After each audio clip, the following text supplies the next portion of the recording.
First, let me say welcome LQ Gurley, because we did have some technical difficulties last week. And I'm glad that you are available today for us to reschedule it. So we got to have you on. So thanks for making it one more week. I appreciate you, man. And thanks for figuring out what the problem was. What was it? Oh, man, the complex had some outages. So the Wi-Fi wasn't connecting. I could get audio. I mean, I could get video, but I couldn't get audio. Oh, really? Was that on other things too, not just Zoom? It was it was the Wi-Fi system, period. I mean, the complex was out, and it didn't reconnect until 5 p.m. East Coast time. So that was after, the session was. Well, I'm glad it worked. So, and in the meantime, last week Chris shot a text over to Flavio Baccianini, and he jumped on. So at least we didn't have to go without a podcast that week. I told Chris I was salty the whole afternoon, man. I know how valuable airtime is. No, it's okay. It's okay, because either way, you're going to happen. If it's not this week, it's next week. So thanks for that. So listen, guys, let's jump right into it. I have something that I want to talk about. Arnold Classic, man. We saw that the lineup is starting to get Olympia worthy. It's the way it's supposed to be, right? It's always like best of the best. But let's recognize that Chris has a microphone and fucking studio there. Thank you. Thanks for recognizing. Thanks for recognizing, I didn't even see brother. that. I thought that was an ice cream cone. Got the mic on you. Okay, so I don't know if you guys watched. There was Olympia TV with Flex, SHAWN, and change the subject on me again, man. No, about the Arnold Classic. Oh, okay. About the Arnold Classic, right? And then they were first, talking about who is entering, who is not entering, and why they are not entering. Okay, so I have SHAWN was, and Nick Walker was there. So SHAWN was telling Nick, oh yeah, you should compete and you jump right on, and that's how you build a championship physique. And while other guys are passing you, you're building a championship physique. And yeah, like Derek is scared. So I mean, this is what he stated. Who said that? Shawn Ray? Shawn Ray. Yeah. So now I'm gonna ask. So that means that Shawn was scared all these years? 100%. This is what the point that I'm trying to make, right? Oh, okay. So last 10 years, he only did Olympia. The only time that he wanted to try something else, 93, he did the Ironman and placed third. And then he went to the Arnold Classic and placed fifth. And I don't know if you remember, Chris, for sure you remember, before that show, he was like, oh yeah, Vince Taylor, he's over 40. If man over 40 beats me, I'll retire. Remember that story? So anyway, it's like, God damn, when you go, online here, speak nicely, like Derek would be afraid. But I'll tell you this, I don't know if you heard this, Chris. Jake Cutler trying to get him to do it or what? No, he's not going to do it. But no, Jake Cutler was just trying to get him to want to do it. Oh, you think he's going to jump in because he said so? I mean, with that statement, like you sound like you're trying to call a man out. Like he, if it was that easy, I would call everybody. Here's the thing. This is where bodybuilding needs to step up. It's the prize money, but the prize money has to be a broader spectrum. You got to go at least the first 10 spots and have appreciable money, and you will pull all these guys out the woodworks. Because the reason they don't compete, everybody's worried about their record. Everybody's worried about placing, losing. They don't want to lose this one or that one. So if you compete one time a year, it's easy. As opposed to we're in the middle of the pack and they've got to compete multiple times during the year. Do you think losing is more like or being afraid to lose, if that was the case, more so maybe now with people picking and choosing shows to see if they're gonna win or not? But I mean, we all climbed up we all climbed up the ranks, and I think at some point I was just going to compete because I would just want to see where I'm at and what I need to work on. It wasn't like, okay, I'm going to go in there to win the show. You know, It's Well, this is that. the point. With your It's that. second at Olympia, okay, you have a lot to lose if you don't win, right? Because then you're going to lose the momentum. But hey, Jay Cutler, I don't know if you've seen that podcast. They said he won that Arnold Classic 3 times, but that 1 year, you know, he realized, Chris, like you almost got him, and he's, oh shit, you know. So then he would lose that second to Ronnie, you know, prestige. So he kind of said it. What we all know about Shawn didn't want to compete at Arnold Classic. Why? Because who was entering? Flex Wheeler, Kevin, Paul, you, right? I mean, let's face it, but out of all people, for him to have a nerve to say like this, last 10 years, check his record, he didn't do nothing but the Olympia. And yeah, you got him there. I mean, You got him there. yeah, but RQ, what you said about the prize money, okay.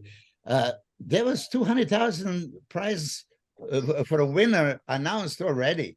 That alone should be incentive for everybody to sign up. You But remember? that's the winner. That's the winner. Only one person can win. And because it is this type of competition, again, Chris, Milos, Dennis, we all go back.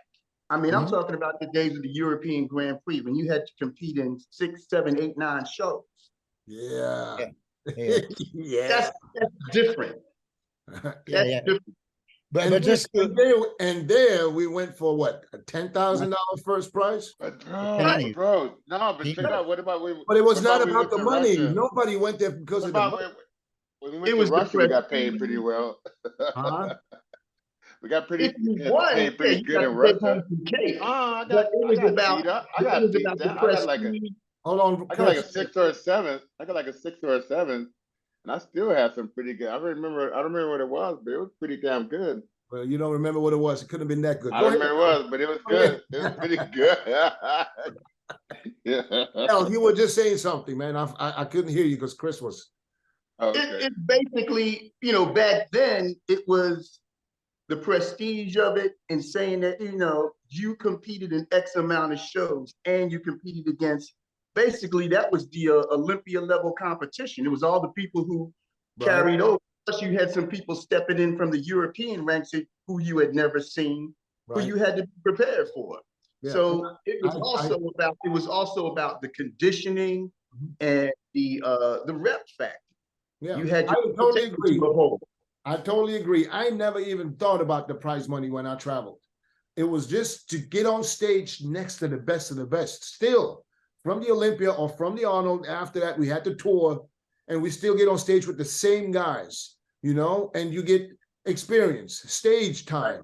You starting to learn your body. You start to understand what's really going on, what works, what doesn't work. And those are the best times where you really realize, because, you know, after the big show, you know, you start to let loose a little bit here and there, and you realize sometimes that you can get away with things that you never thought you could. Mm-hmm. That was the best time.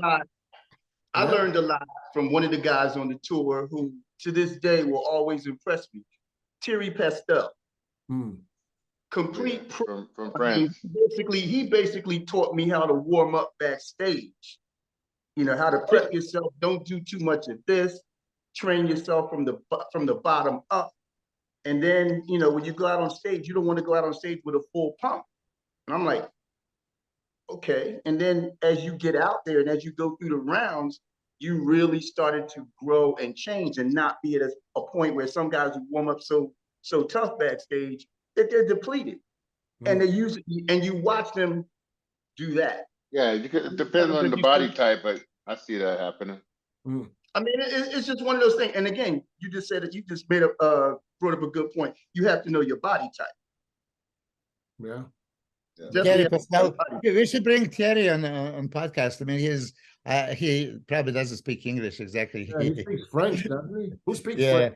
Chris, you speak French? What a phenomenal physique. You got that French name. Yeah, RQ. How did he tell you that? On English? That French name, you should be speaking French. Mademoiselle. He's a good dude. He's a good dude. Phenomenal bodybuilder. Hey, one word I used to hate when I go to France is like you be in a restaurant, you want some food, and it's like they say it's impossible. I used to be like, it's not as fucking possible. It's possible. It's like no way, no how. You know, it's like it's just right there. Hey, speaking of that, I was in Paris with Serge Nobret for lunch. We went to a restaurant. He took me there, and then whatever on French usual, whatever, they brought him 2 kilo steak, which is 4.4 pounds. Wow. That's a Serge Nobret. He was eating this huge portions. I'm telling you, Just 2 kilo. steak? Just steak? Yeah, he had everything. No, he used to be like this, and I don't know if he still like it or not. Kai Green.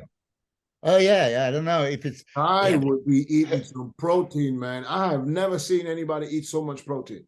Yeah, you didn't see George Farah saying how he gave him 6 to 8 ounces. I know yeah. So that means he had to cut down probably like 24 ounces. Hey, but you know when you go to compete, you do different things at different shows, different weights.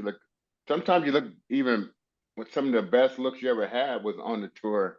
Yeah. Did you ever notice that? Like you were like way That's what I'm saying, because you're relaxed, the mind is more relaxed. Yeah. You were willing to take a risk every now and then just to see how it works.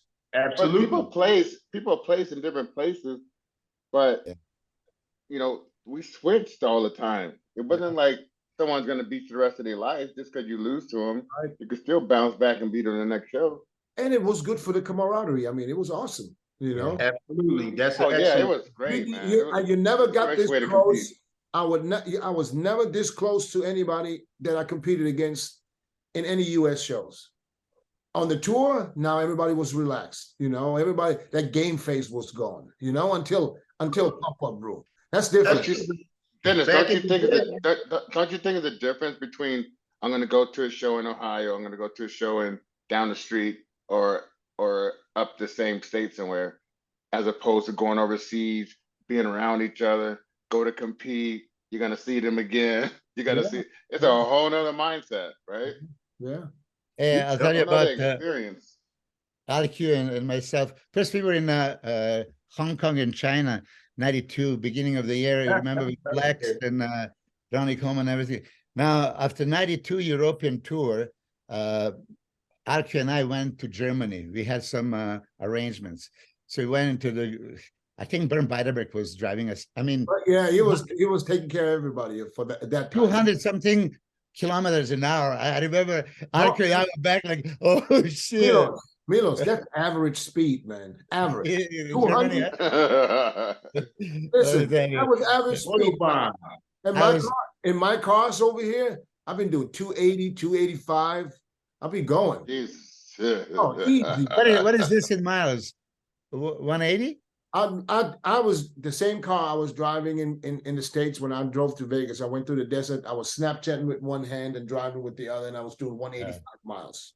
Yeah. 305 kilometers. Holy shit. Wow.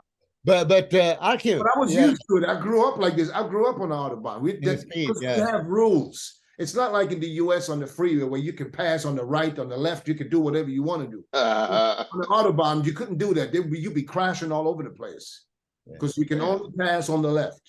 There's no passing on the right. So you don't have to worry about that somebody's coming from the right when you want to pull over.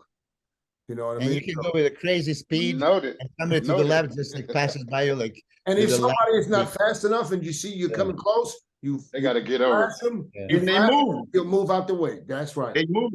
Yep. I did the lights in California and the fucking cop stopped me. But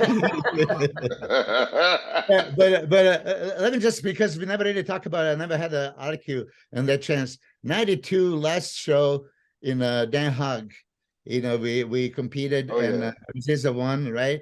And you mentioned Thierry Pastel. So I don't know if you were in the restaurant with us when Thierry Pastel ran into the restaurant and tell everybody, BENAZIZA is not feeling good, right? I remember. So we all jumped to go to his room. You were there, right? Because now it's kind of commotion. And you see him, when we got into the room, him sitting on the chair and already white as a ghost with the feet. Hard as a rock. Sorry? He was hard as a rock. Yeah. I've never, Yeah. you know, he was cold. I was talking to him, and his girl was there at the time, his girlfriend at the time, and it just got to the point where he really started to be depleted and dehydrated. I don't know if you remember, but he started foaming at the mouth. Yeah. He locked up, but the thing was that he was not dehydrated in sense of hypokalemic, that the doctors assumed he was hyperkalemic. This is the cause, because obviously right after the show you drink all you can drink and the show is over, but we have to drive from Den Haag to Middle Harnis, and we went to the last show of the tour. Last show of the tour, and let me tell you, the Archie looked fucking phenomenal as well. Were you second at that show? I was second, yeah. Yeah, second. But BENAZIZA, I don't know why. Did you ever get the pictures from that show? Because BENAZIZA at that show looked like a goddamn freak. That's the only photo I ever saw was that photo. But I don't see the pictures from the stage. But the thing was, if you remember, top 6 is supposed to guys come out, and he couldn't even come out. He was backstage because he could not pose. You know, when we hit he was shake like this and everything. But he was so good, they let him not be on that call out, and then they announced the winners and he won. But Porter Cochelle and Thierry Pastel drag him to accept that Oh, trophy. really? So it was that bad? Yeah, it was that bad. He was pretty much out. See, today, in today's time, they wouldn't even bring him out on stage no more. Yeah, that was heartbreaking. Especially not if you have to drag him. Come on. We all love him. And yeah, so Alki and I actually had to take that ride. We still didn't know if he survived or not. And then we got... Don't you think he should have got some medical attention backstage already? Right then and there. Absolutely. Yeah. Absolutely. And not just that, but maybe he would still be here today. Who knows? Maybe it would have been a big difference for you. Possibly. Yeah. Too much time elapsed. Too much time went by before he got any type of appreciable or medical attention that was really necessary. Because, like I said, by the time I got to his room, he was, I mean, hard as a brick, and he was locked cold. up like a board. He was locked up. He was sitting up in bed, and at that point, that's when I ran out, and I'm running down the street calling for Wayne.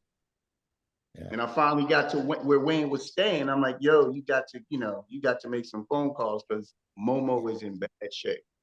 Yeah, I was in the room because Porter kicked all of us out. Was he pronounced dead when they came to the hotel? Not yet. Not at that point, no. Yeah, not yet. Because when Alki and I went, I mean, we were going to Germany right after, and we didn't know. And then we got that call afterwards. Oh, okay. Wow.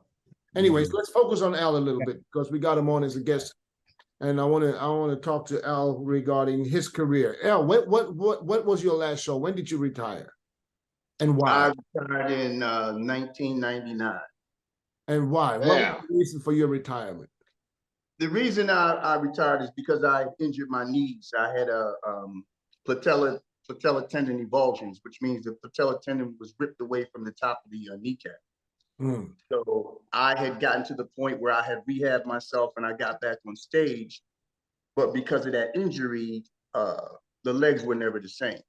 And at that point, my surgeons were like advising me, say, yo, you can train, but we don't advise, that you can try to continue to compete, because if you damage it this time, we can't guarantee that we can repair it, and you'll probably be on a cane or a walker the rest of your day. So it came down to competition, walking.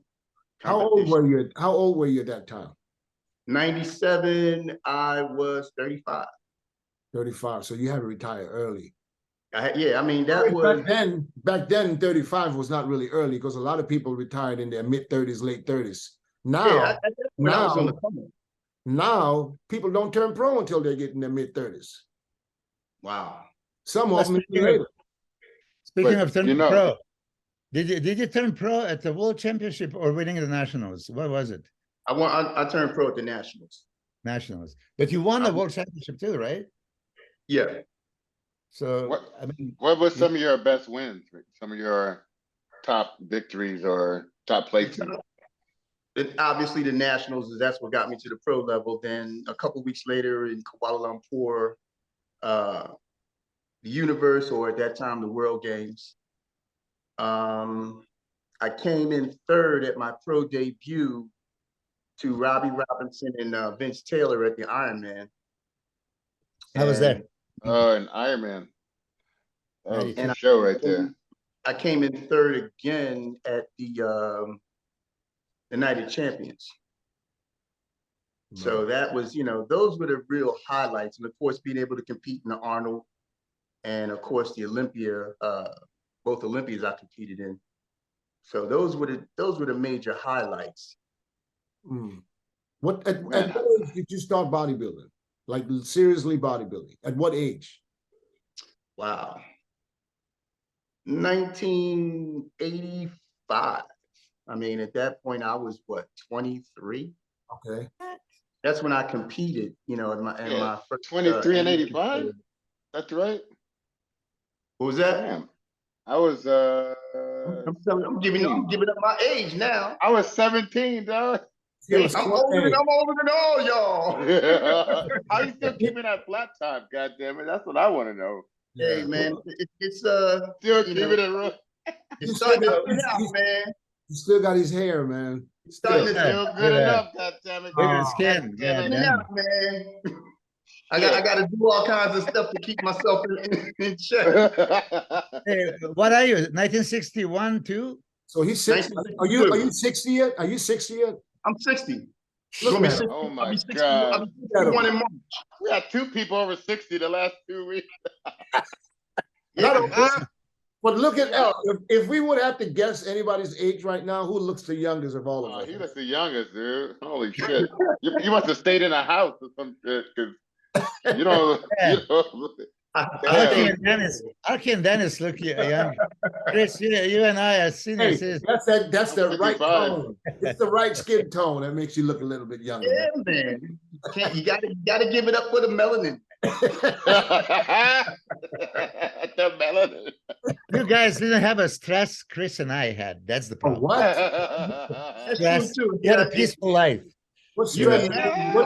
What stress? I mean, Milos, yes. I know Milos had a lot of stress. With 5 wives, you have stress. But Chris, if you consider a party and stress, then yes. But other than that, it's physical stress. Yeah, come on. Oh, it's a lot of stress up late nights. The security as a young kid. So, man. True. Always, so Al, so what are you up to nowadays? What are you doing today? You still involved in the sport? You still train? You still train people? What do you do? I still train. I have not trained anybody in quite a few years. I tended to walk away from it because for a while I was pretty swole once I got injured, because at that point I was on the come up. I was really starting to get my stride and really starting to fill out physically. And I thought that I was going to be like in a top 5 caliber group, because when I won 1990, the year 1987 was Sean Ray. 88 was Vince Taylor. 89 was Troy Zucolato and Franco Santoriello. 90 was me. 91 was Kevin LeVrone. So that series of years, you had like all top competitors and whatnot, and I was focused and locked in on all those cats. So my whole mindset was to just improve and start to make the improvements so I could be in that top caliber, that top echelon of guys. But when you listen to the names that you just mentioned, every year the overall champ made it big in the pros. Absolutely. Now give me the last one that won the nationals overall that made a big deal in the pros. I'm waiting. Recently? I'm waiting. Go back as much as you want. When was the last one? I honestly couldn't tell you. See, back then, every year you would know who it is. Right. Yeah. Now, Chris, you're involved in the sport, right? Milos, you're still involved. Yeah. Tell me who won the nationals 3 years ago. 3 years ago? 2 years ago. Last year. Well, last year the brother with the big legs. What's What's his his name? Brother You with the know, big legs. Yeah, but you're yeah, bringing up the my mind perfect right now. point. I mean, listen, That's listen. what I'm trying to say. So Yeah. what does that tell you? That tells you, same, listen, I'm not shitting on the Nationals, not at all. Let's talk about the USAs. Tell me who won the USAs 3, 4 years ago, 5 years ago, 6 years ago. When was the last USA champion who made a splash in the pros? You, bro. Splash. No, I'm No, gonna not just a guy. I'm, He said not just a guy. You're talking about a splash in the pros. you know who made who made a name for himself as a pro. I'm going all the way back to Phil Heath. Wow. But listen, that brings the point. I mean, Archie, you just mentioned 87, SHAWN, 88, Vince, 89. After you can go all the way to 2000, and everybody was great, right? There was Kevin, and there was Paul DeMeo, and then Flex, and everything. Flex. Yeah, correct me if I'm wrong. I mean, I know that East Coast, the Nationals is East Coast, and USA is West Coast, but I do remember seeing you on the stage, and I think that was in LA, because I do remember the moment, because you were winning the show, and that's when I went and see Wayne Emilia, introduce myself. I'm from Yugoslavia, and how do I turn pro? Was it in LA? It was in LA, 1990. Probably Nationals in LA, yeah. Shrine Auditorium. Yeah, listen, Nationals 1990 in LA. I can't remember, but I know I'm Because wrong. back Oh then, yeah, that's when you were there. back You were then, there. the Nationals was a big deal. It was a big show. You Mhm. brought in, all the advertisers, all the companies, and it was an accomplishment. Like even my first Redondo Nationals Beach. in Miami at the Fountain Blue Hotel. I mean, it was a big thing. It was an event. And there was a level of excitement, a level of anticipation. You had the number of quality competitors, and there was a lot of hype behind it. Now, I'll say this. I went to a national competition, which was in Miami again, in 2011. And the venue that they held it at, it was a serious drop. It was disappointing.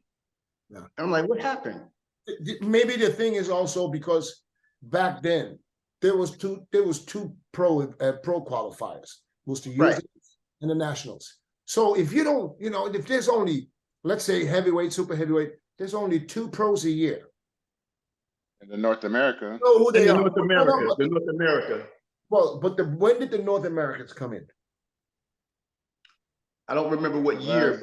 Only, The two recognized were the Nick USA Walker. Nationals. Yeah, they're not. Yeah, but that Nick Walker turned pro like 4 years ago. Yeah, Yeah. for North American, yes. But listen, So I'm talking about the 80s, 90s, and 2000s early. So it just came about now, around. now there's so many pro qualifying events. Even the junior nationals, you get pro cards. There's masters nationals. There's pro cards. There's too many people turning pro that you can't really recognize or remember. It's diluted. Who turned pro and where and in what? It's diluted. yeah, but listen, RQ was light heavyweight, and he won the overall. I remember that one because it was light heavyweight. And I mean, we talk about Edgar Fletcher back in the day, right? He was, Right. I think he was second in the heavyweights. And Ronnie Coleman was there. I think he was third in the heavyweights. I mean, there was a stacked lineup. I mean, Dennis, you're completely right. Nationals back in the day was like Olympia, pretty much. Oh, it was tough. I mean, yeah, you had guys, Ronnie Squire, guys back then who were just great posers, great competitors, and you really had to, back then you had the magazines, so you had to do your scouting report and, hang up the pages from the magazines and, okay, he's got this, he's got that. You had to meet it, you had to have the meet it or beat it mentality as far as body parts and completeness and just overall presentation. Back then, Hey, Nationals and the USA's heavyweights, that before the super heavyweights came in. Super heavyweights came in at 98.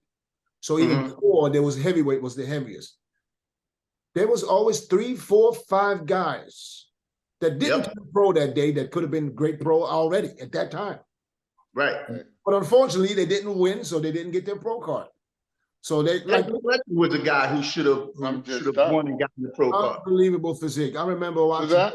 looking at him in Edgar Fletcher. magazines when I was in still living. Edgar, in Oh Germany. yeah. Edgar Fletcher had flawless physique. Yep. He had it all, but he wasn't. Big crap. Today he will turn pro every time he competes. Exactly. I think no. He competed another time after 93 USA. I don't know if it was the Nationals or what, you know?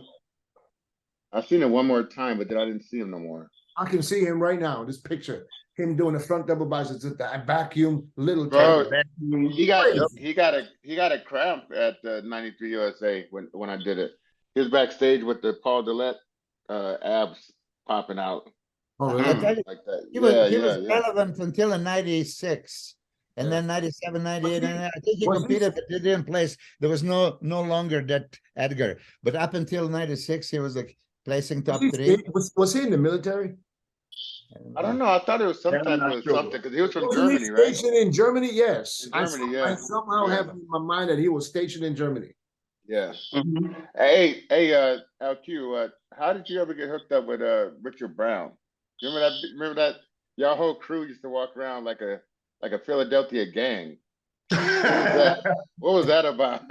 Nah, I mean, wow. I mean, I met Richard Brown back in Philly, 1983. Yeah, this is when I was a young boy and I was just in the local gyms trying to, just work out. And because back then that was the thing. You had to train and you had to represent.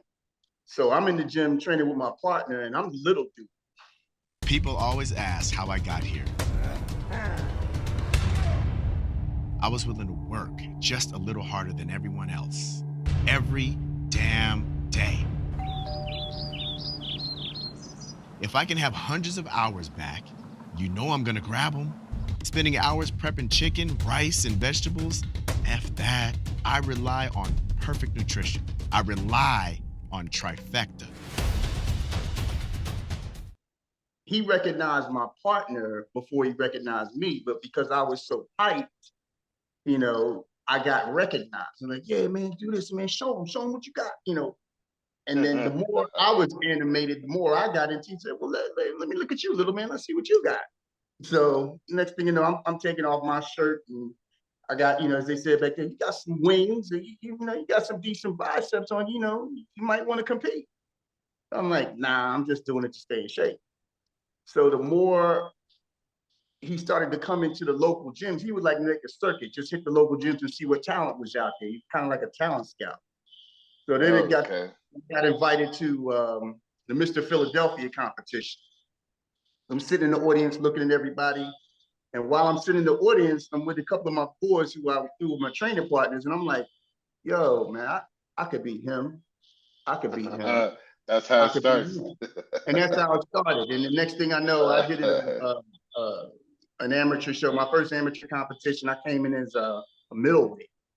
And I think I was like 167, 168. But I won. And I just happened to beat everybody there.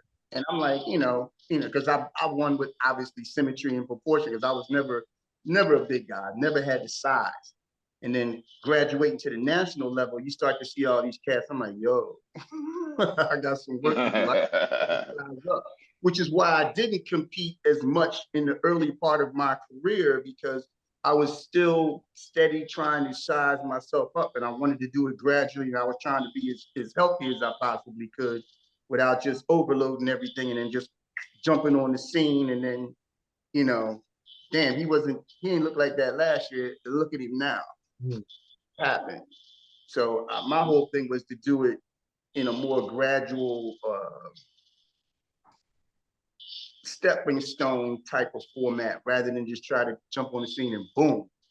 But 89, you were second. Chris, you may not remember this, but it was you and Flex and Goals in Venice. And when I won, you guys came up to me and you told me to flex my quads. He's like, damn, look at his leg. He got feathers and all the, Yeah. And that's what I knew. I said, okay, if they recognize it and I'm representing, so all right. Y'all had a nickname for me because y'all called me 5 for 5. Yeah. Every show I showed up in shape. So like, yeah. What's up? Hey, But hey, IQ, Al, you said, he was also, I'm sorry, go ahead. Go ahead, no, Daniel. I just because I catch what he says. You went gradually, but you did the '89 nationals. You placed second to Franco Santoriello. I mean, you were next one coming, and going into the nationals 1990. I know that there was all this you know, guy with the blue eyes and looks like Sean Ray, and you know. Yeah, that's one of the things I never quite shook, because anytime I went somewhere, people would call me Sean. I'm like, no, Sean. No. No, Hey, you know, so I'm what year did you actually win it? 1990. Oh shit. So my second go round, and this is why everything, you know, kind of happened so fast for me. My first nationals was '89 in Miami. That's when I met Flex, few other dudes, Porter Cottrell, I and remember that. like I said, Ronnie Squire, Darryl Stafford, all those dudes. And they were kind of veterans on the scene. And I'm like the new dude, like, oh, who is that? And Hey, but you was at the Nationals in '92, wasn't you? 92, I was not. When no, you weren't there when what's his name? Kevin won that year. You wasn't there? No, it's 90. Kevin won in 91. 91, Kevin I'm won in sorry. Yeah, 91 that's right. in That's right, Pittsburgh. 91. He won in Yeah, Pittsburgh 91. because That's right. You weren't when there? I saw Kevin for the first time, I'm like, yo, look at this dude. Because here's the thing. I competed in the one and only drug tested nationals. I remember that's what they were doing in 1990. That was Everywhere in the 1990 one was and drug only tested. drug tested nationals. And I'll be honest with you, I always felt like I was cheated because everybody before me got a chance to do it, you know, the regular way. Everybody after me got a chance to do it the regular way. So Okay, so let me ask you this though, Al. So that was a drug tested show. Now, were you drug free or did you just come off early? I had to come off early and clear out. Yeah. And it made a complete difference in the training, the preparation, and you know, at that point, you know, Carbon up. can't get busted. So I got to make sure that when I test clean. And it wasn't even testing clean; they were checking for levels. So you could not exceed a certain level that they had established. If you came in below that parameter, you were good. If you came in above it, you got popped. Yeah. So the whole thing was to be able to test as, you know, quote unquote clean as possible, so that, you know, you had the ability to not only compete but win. And then did anybody that year piss hot? I honestly don't remember. I was so focused on making weight because I made weight at the top of the class. I came in at 198 and 198 even. And then that night I had to carb up and load up just to be full, because I was like, you know, tripping because I look stringy, I look drawn. I'm not tight enough. So I ate myself up. By the time I got to the evening show, I was 206. And, you know, it filled out and I felt reasonable. But I was always had that preoccupation in my mind. I'm like, I'm not as good as I could be. I'm not looking like, you know, the guys did before me. And then, like I said, the following year, 1991, Kevin LeVrone comes out. I'm like, yo. But you were there though, right? You were there. What did he say? Full blown. Exactly. There, right? Exactly. I said, you don't even recognize me. And then this dude comes on the scene, Kevin LeVrone comes on the scene. All the focus went to him. Yeah. And I'm like, it's because he had the look. And the 1990 Nationals was like kind of like the Nationals with an asterisk. But that year, Yeah, Olympia was respect, tested too. Yeah, respect. The Olympia was tested too. And that was the only year. That was the only Milos, Sean was second in that year, I think. Who? Yeah. Sean was second to Haney. What year? Yeah. Oh, Lila Brado was second. Third then. Yeah. Milos, have you ever competed in a drug tested show? Me? No, but we were just theoretic tested. I know, but so you never did a show natural? I was natural when I came 87, not because I wanted to be natural. It's just I had no clue about the fucking steroids. Chris, what about you? Yeah, 91 Nationals. I went for the the universe team. So But I dyed it. I no, dyed no, with no, Chris. no, no, no, you didn't understand the question. I was clean. I was clean. Yeah, you were clean. That means you cleaned I out. was clean for But the show. have you ever competed as a natural body? Yes. Yes. Chris, Really? being on gear for a few years and then Yes. coming out and When I was competing. younger, yeah. When I was So you younger, have, yeah. so you have. Yes. Yes. Okay, okay, that's all I wanted to know. And I beat some of you steroid mongers. No, I'm kidding. Okay, so what was the I year beat that some you of started? you. Was the year 85? Yeah, so you started. I was 87, so you were 85. advanced. You know, you had juice 85, monkey but for 2 and I years would have before did 84, but I chickened out, and I just went and watched, and I was like, oh, I could have beat that guy. I could have beat that guy. I'm gonna do Yeah. it next year for sure.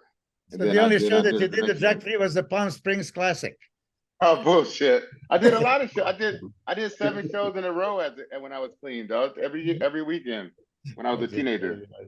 But actually, when did you get off? You say you got off of it. How far from the show? 4 or 5 weeks or more? And Remember? what was the drug of choice when you know you're getting tested?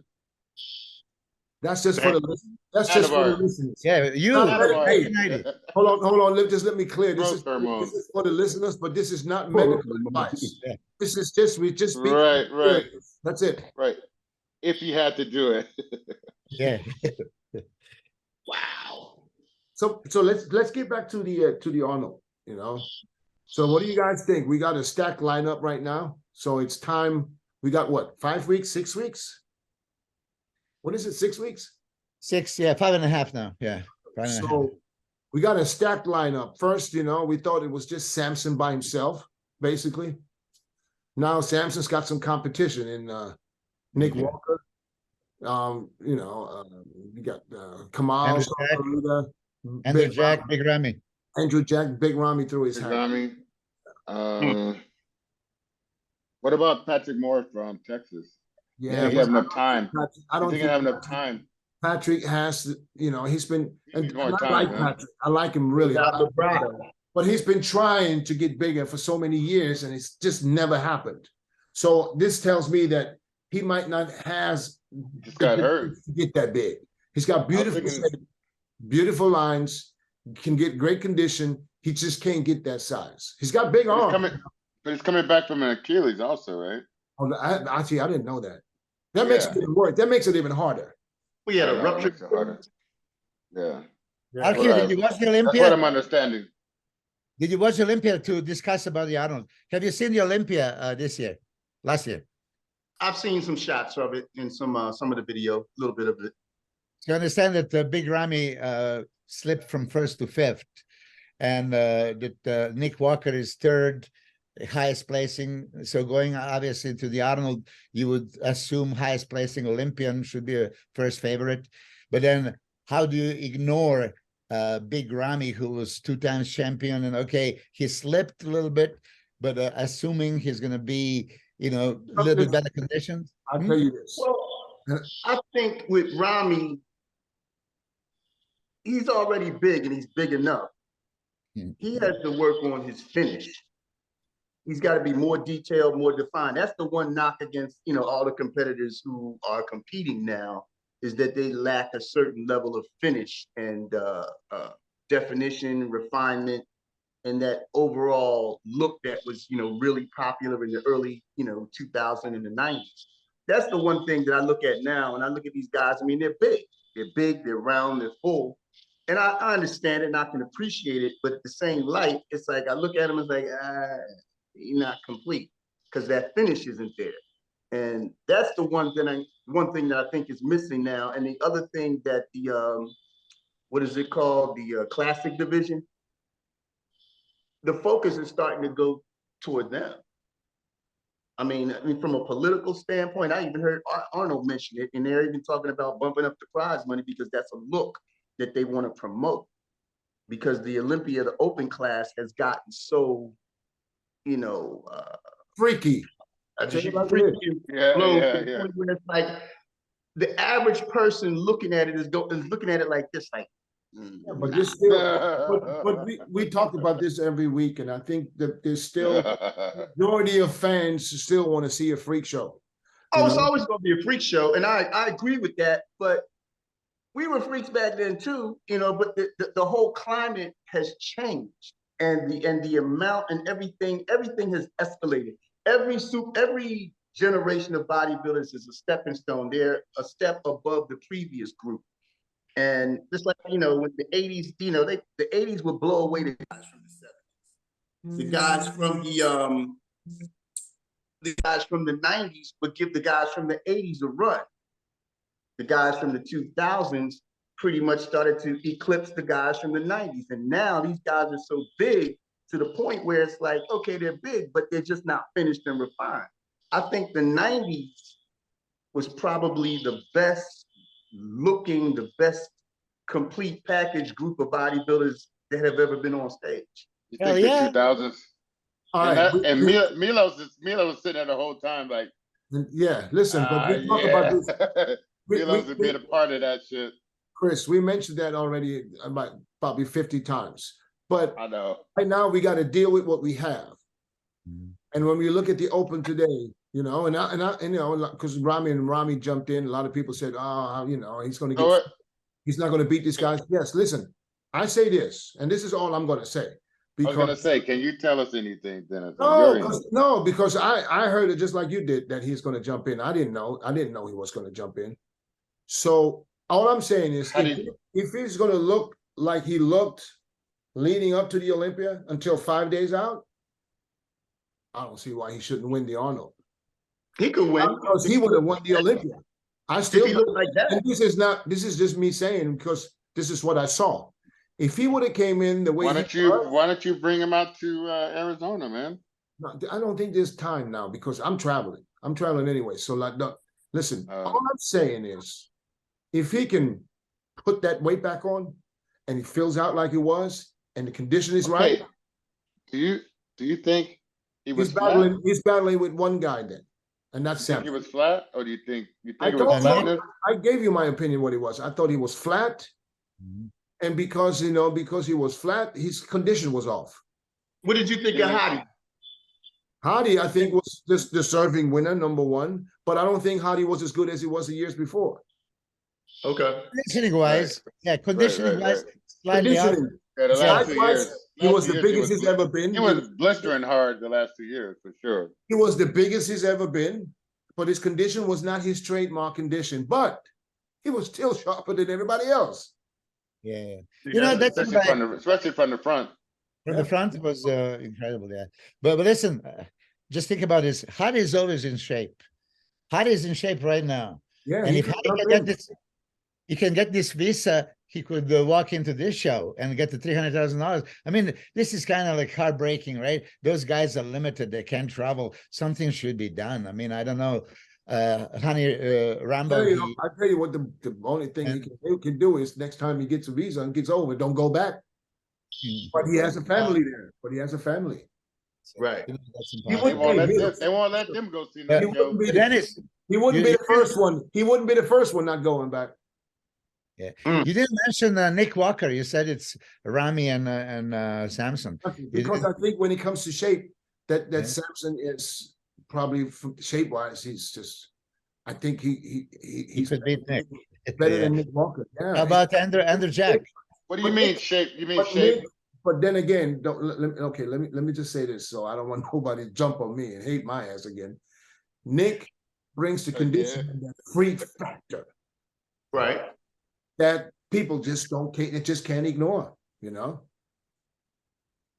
who's got the best back leading into the show? You think? Who's got the best back? Probably Kamal. Back double biceps. Yeah, probably Kamal. Yeah.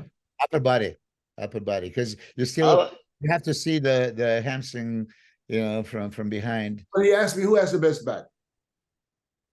I like Nick's back double compared to a lot of these guys. No. Well, when you ask me who I think has the back when it comes to everything, for me it's Kamal. Yeah, but listen, Nick's back double biceps and Nick's back lat spread are two different things. Oh yeah, I didn't say last year. I said back double biceps. Yeah, so who wins back department then? You know, this argue. I don't know if you're aware of, but they stray away from an old style of judging. Now it's all blended in. and yeah, all By the way, symmetry, muscularity. by the way, how did that Instagram live go with you and Bob? I mean, Guys, okay. come to a I conclusion. was chiming in sometimes. Hey, Oh, you listen, did? as you I know, was Bob chiming in. is a company man that's going to always speak politically correct. And let's say, oh yeah, Milos, everything is in. Everything is in. We are still judging symmetry round. Hey, no. Put the finger on, put the points, give me. Oh, he says it's being judged, it's not being scored. Go figure. What do you mean by that? Okay, It's so being judged, but it's not being scored.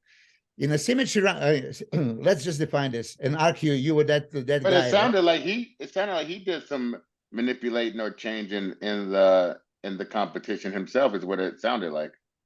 First, I asked him, Bob, besides who voted for him? Nobody. He's self-appointed, right? And he's the one that he volunteered for the position. But then, which athlete asked him, please, let's make a change? And I asked him that question. He just can't remember which one. None of us. I remember one video, I think it was, I don't know, where he mentioned there was hundreds of athletes. Yeah. So I told him, name me one. I couldn't come up with 100 athletes, to be honest. Yeah, but listen, name me one. Who would want that change? So, physique should be judged. So who won the debate? Well, of course, I think that I made the most point. Here it is. This is most important. Right now, we have a Mr. 8 mandatory poses competition. Mr. 8 mandatory poses. Back in the day, there was the best physique wins. Physique from a static standpoint and the symmetry round, balance, proportion, definition, symmetry, aesthetics. We don't have to go through all this again. We already. But seriously, so eight mandatory poses, mandatory poses. Right. But free posing is what every Mr. Olympia, Larry Scott, Sergio Oliva, Arnold, Frank Zane. Think of Google right now and find me the mandatory picture of those guys. It's all that. So that's physique, not movement. He says posing around shouldn't count. It's like movement. Hey, bones moving means nothing. Milos, you made a point with something that you told me over the phone, where you said that something with the silhouette. That was a point that I said, okay, yeah, you're right there for sure. Bob said that, not even me. I know, but you told me that. What can you explain that one more time? What that? Well, Bob was watching on Olympia TV the segment when Derek Lansford came on, and he goes, "Oh, stop right there, and look at the silhouette. You can say a whole lot about shape and proportions and balance, and it's on silhouette alone, and it should be judged." His words. Well, Bob, it was being judged before until you brilliantly suggested not to. So now, oh yeah, it's being judged. So you tell me, how can some of the freaky guys, right, pass in that symmetry round? Well, they're going to just blend it in. They're going to blend it in, and now everything counts. Best physique won. Back in the day, Chris, when we competed, right, symmetry was separated. You put the number, okay, then muscularity, okay, and now the tie break here. It's not the routine. Sean Ray goes, move me emotionally. It's not earth-shattering. Routine has nothing to do with it. The routine has nothing to do with it. It's a mantis pose of the Arnold, twisting back of the Arnold, a Frank Zane vacuum, or this one, says you leave a victory. I mean, are we judging just mandatory poses? Because let's change the contest into Mr. 8 mandatory poses. That's who wins. It's supposed to be best physique. So show me that physique, right, in a free posing. So Bob brilliantly said, oh, yeah, you have a 1 minute and you can do 8 most musculars to all you care. I said, no. If you do any of those poses, judges are not going to even look at you. No, that's not what we're looking for. Give us the mandatories. In the 90s, when we competed, right, they actually called on the microphone in front of vices. They called it. They changed it into 1 minute, but you have to do all 8 mandatories. And I was advised by some judges, hey, your guy didn't do all 8 mandatories. There was at one show. So, okay. But I told, Bob, don't blend all this in. If we judge everything and we have 3 filters or 1, what is a better chance to hit it right? Subjective sport, but you bring more objectiveness. Tell me about the shape, who wins. Tell me about muscularity, who wins. And then, win me over. by the free poses that you have. So he suggested maybe we can bring another mandatory pose. I said, well, then it's going to be Mr. 9 mandatory poses. It's like, what the fuck? Let You Al, let So Al, basically you're saying that it's lost its structure. yeah. The judging has lost its structure. You tell me, what was better? And not just on that point, now that you said, ALQS said 87, SHAWN 88, Vince, you know, so, and then it went all the way down to you guys, and then it's you 198, right? Yeah, so that was what was stronger then or now? Were physiques better then or now? Was bodybuilding better then or now? Posing routines and anything, judging, you know, that then or now. So I told this to Bob. If you're riding the donkey and you realize, oh shit, maybe I should go back to my horse, you know, you do that. Or you keep riding and you know, blowing smoke up your ass and say, oh no, this is good. It's not good. So It should be changed. in the debate, were you able to convince him? He agreed on a few points, Probably right? not. He agreed on a few points, you know, but again, he has to enforce. You can't judge somebody on a silhouette.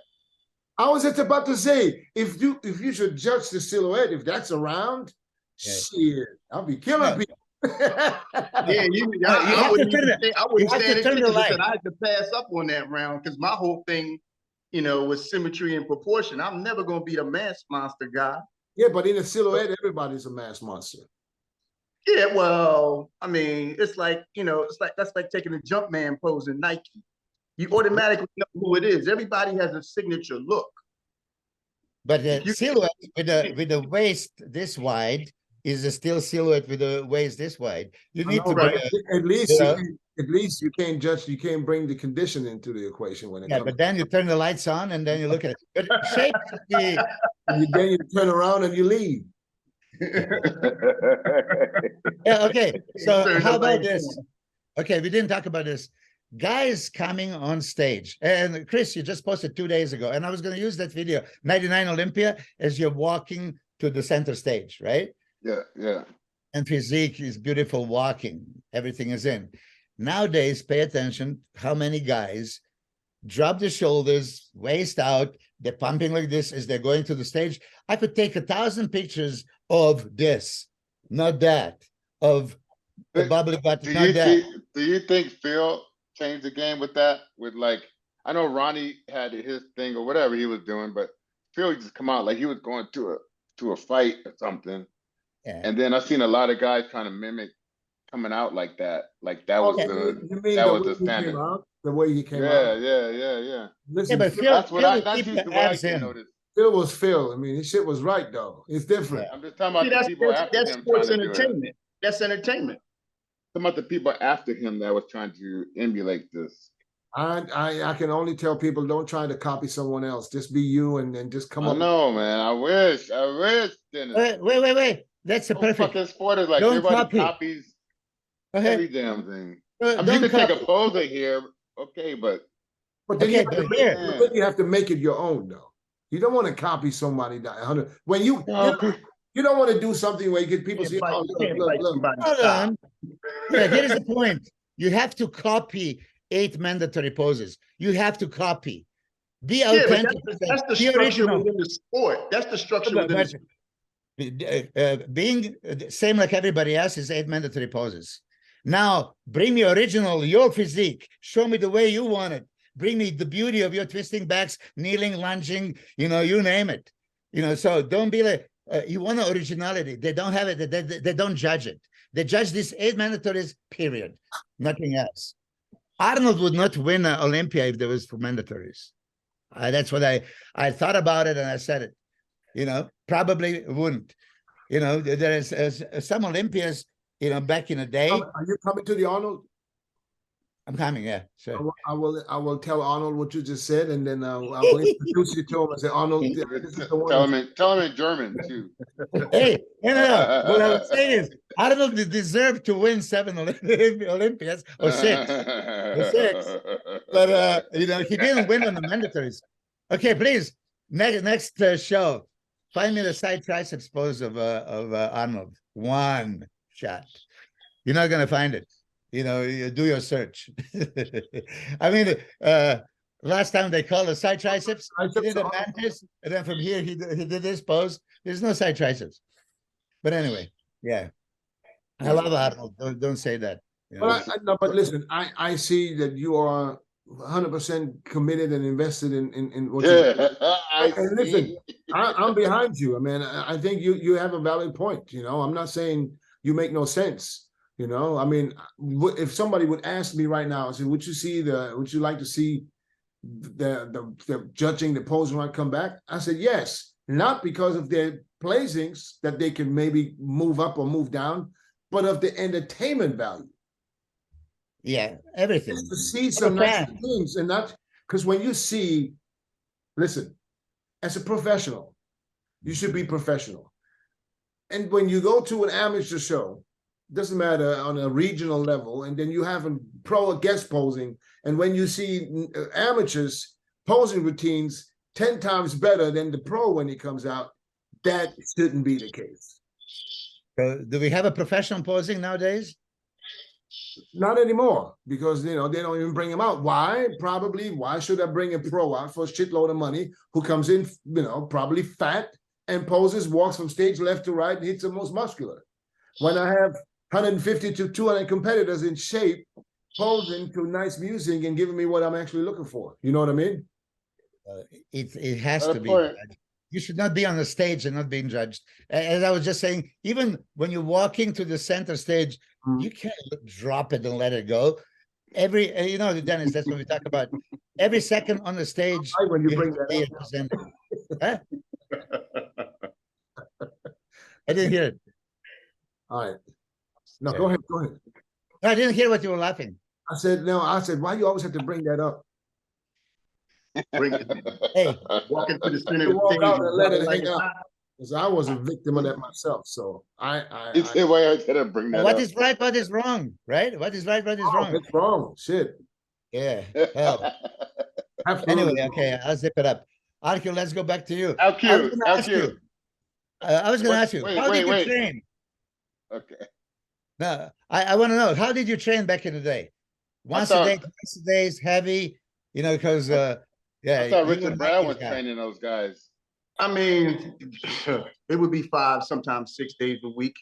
2 on, 1 off, 2 on, 2 off, and then right back to that cycle again. And training, I started to devise my own system. I would train, instead of training body part twice a week, I would do it once really hard, and then the second time I would call it 1.5. I would just put blood in the muscle and just pump, just stay pumped and stay full, and just try to get as much rest as possible, because I was a hard gainer. So I'm trying to hold on to as much size and hold on to as much glycogen, and just try to, you know, maintain as much energy as possible. Hey, you had this aura about you, like you was tough to beat. Like I remember I was pretty like, I didn't consider myself ever like, I could beat ALQ, you know, like that. When you turned pro, you know, just like when you came out, how you looked sharp, posing was great, you know, looked great, pretty boy, light-skinned dude, all this shit, right? Flat top too. Yeah, flat top. But I just feel like, I mean, you could have had a more extraordinary career.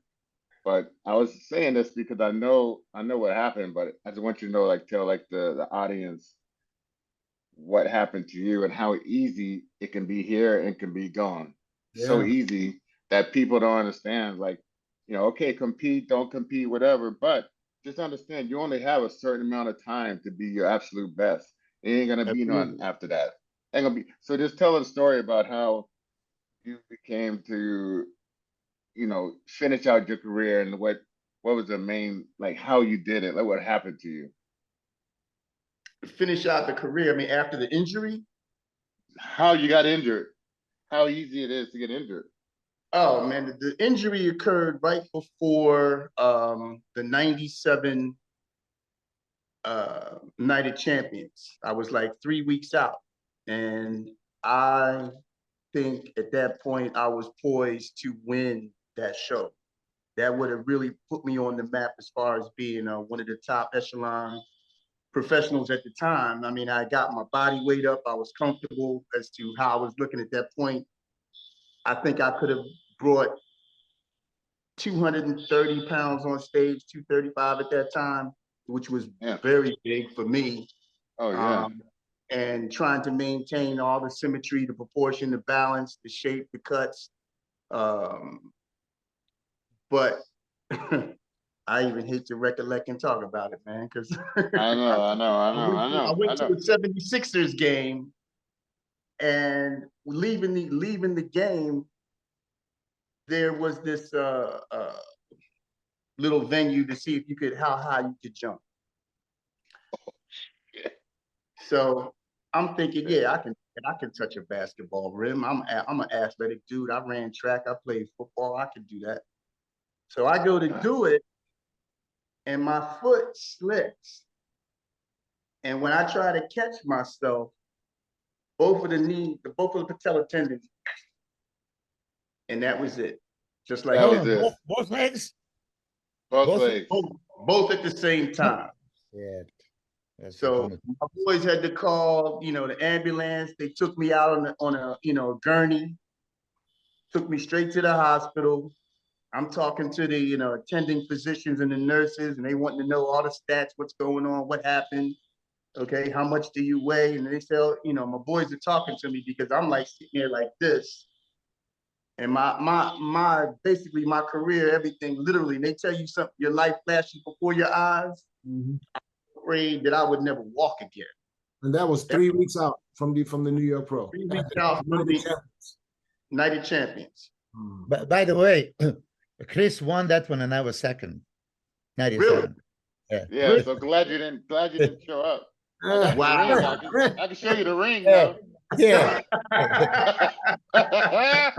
Yeah, why don't you jump in? Next time I see you, I'll bring it. Because at that point, yeah, man, I'd like to see it. That was the show I was so focused on that I was thinking, okay, I win the Night of Champions. That was the show back then that would set you up for the Olympia. Yeah. And at that point, I said, well, I got plenty of time to train for the Night of Champions, be ready for that, win. And then I was thinking, my mindset, I'm thinking, top 5, top 6 at the Olympia. See, but you were more mature than I was at that time. I was like, maybe 27, I think, at that time. So that's when, I was still climbing, for that Olympia to try to get closer than top 6. I've been top 6 already, but I never got past 6. But I was looking to try to get up in that top 3 area. But yeah, man, I'm glad you didn't show up, but I'm sorry that happened to you. I appreciate you, my brother. I appreciate you. Sorry, man. No, but I respected you a lot. Man. So I respected you too, because we competed. I remember was it in Atlanta? We got called out together and we were doing all the compulsory. Oh yeah, abstract. Yeah, I saw that. Yeah, compulsory. Yeah. Yeah. And MILOS out, we can, I don't. MILOS, we ever get called out together? Yeah, I mean, I think you beat him. Ironman 92, you beat me, and Ironman 99, I beat you. I remember that. Yeah, but 99, my legs were going at that point. Yeah. You were smoking me on all these European shows in 92. Of course, I looked like a man's physique at the time. It was just. You look like men's physiques back then. Now, Al, let me get this right. So after the injury in 97, you came back to compete in 99? Yeah, that was my whole focus. I mean, I was terrified, bro. I was terrified. I mean, my whole thing was just to get myself back on stage to see if I could compete, to see if I was, competitive. Did you do the United Champions in 99? No. I did ARNOLD too, right? I did San Francisco. I think I did the ARNOLD, and then that was it. The ARNOLD that NASA won? Yeah. You diet down, train hard, and supplement smart for months. When the time comes to step on stage, don't leave your tan to chance. Go with the pros. Pro Tan. #1 worldwide since 1987 and the official sponsor of the Olympia for the last 15 years. Don't step on stage without it. Pro Tan. And that was it. Because I was sitting in the audience, yes. But at that point, you know, That was third everybody match, was telling me that, you know, the legs aren't there and I looked tired, and I was, because I was, you know, beating myself up just to get back on stage. And at that That's point, the- I knew, I said, nah, that's it, it's over. All right, And then now my how hard is it? surgeon told me, How That's hard the is thing, it man. to come off an injury like this? And Milos, he knows because he had the same injury or similar. How hard is it to come back to training and try until you and train and trying to go, you know, train like you used to training, but you scared? You know, how long did it take you for you to be in the gym doing what you were supposed to do without being scared? I put it to you like this. I got injured in April. By August, I was back in the gym in braces. And I was training upper body, and I got to the point where I was starting to defy my my surgeons. I started training legs. I was doing leg extensions, and I started to do Smith machine squats, but I had braces on. So I would, you know, I had Bledsoe braces. So the Bledsoe braces have the dials on the side where you can adjust them. I literally went in the gym and just, you know, took the dials and just let them maneuver so I could get as much For a range. certain amount, right? And I'm doing Smith machine squats with the braces on, and, you know, just to bring myself back. And I was doing that out of fear. And it literally took me, to answer your question, Dennis, I mean, to be to the point where you could train without the fear, a year.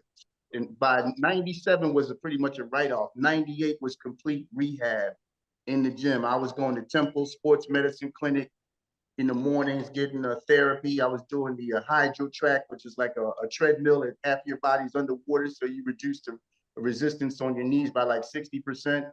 I had a therapist working on my knees. So I was doing everything like clockwork, like 4 days a week with therapy. And then in the gym with my trainer, 5 days a week. Were you at a point where you looked at yourself and said, like, oh, my legs is coming back. I'm good. I'm good. I thought they were coming back size-wise, but I could not get the detail and the separation. And that's what I knew. And the volume on the outer sweep, I could not regain that because of the way everything was reattached. You know, how was it with you? Because if I remember correctly, they drilled the patella tendon to your kneecap. Yeah. Yep. I mean, they drill it, polypropylene sutures to attach your tendons, and then there's no titanium or anything in there. It's like a surgical medical tape that they use, and they anchor it at the bottom. So you get the same flexation and contraction, but, you know, the surgeon said, you can train, you can work out, and I can pretty much train as heavy as I did pre-injury. But the fact that they had to, you know, reattach the tendon, and there was some nerve damage, the same flexation and the same ability to contract is not there.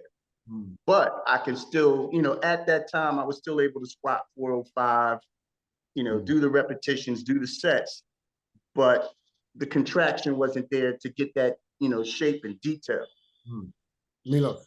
The thing for mine, I was doing a super heavy hack squats and just exploded. So all four, lateralis, medialis, intermedius, everything just rolled up. You could actually see it. There was a ping. Oh my Yeah, it sounds like this. It sounds like a snap. And then your quadricep rolls up your leg like blind. I had a zero pain. I felt zero pain. This is what freaks me out, right? Initially there's no pain. But it's like, oh, what happened? You know, because you just, you know, you see this, but zero pain. Oh my God, right? But you know what? And I was saying this about the last time, Erbil Burke. You remember we talked? We touched the subject. At that time, my sister, who is a doctor and professor at medical university, you know, from Yugoslavia, she called me and said, like, hey, listen, there's a lot of athletes under the steroids that go, you know, to surgery, and anesthetic somehow interact with something. And she goes, okay, just don't go under. And so now you're like, okay, I'm telling this doctor, I say, I don't, I want you just local, don't put me under because, I'm on full cycle and everything. Dennis, I came back from Thailand, 2002, and I was already there kind of jacked up training with you. So I'm going to continue preparing, and that's when it happened. But anyway, so I'm laying down and I don't even know what to expect. All of a sudden, I hear drilling. And So then you were not out. I was not out. Oh, I was just local. I hear drilling. not You can that. I'll be smell the like, bone. I want to be. Oh my God. I remember them telling me when I'm in the operating room, they said, count back from 100. I went 100, 99, 98. That's it. I remember 97. That was it. Yeah. So you was watching them, or no? They didn't let you watch. No, I didn't watch it because I can't. If I see something, I freak out. Smoking. But That's I smell the hardcore, smoke. boy. But this is it, right? So I promise you this. I felt it. He says, "There's no way you can feel it." So maybe just because I smell it and all that, and I intensify the feeling and I feel the pain. You probably saw that doctor's face because they're so rough, and that's why they don't probably want you to see, because They don't want you to see when it treats you, it's like Bro, they a work on it's you like like a it's a slaughterhouse. They But work here- on you like it's a mechanic on a car. It's like a slaughterhouse. Yeah. They banging on stuff, and I mean, yo, it's ugly. But listen, this is, How long did it take, Milos? so this is what happened. He explained me. So tendon, because it exploded, right?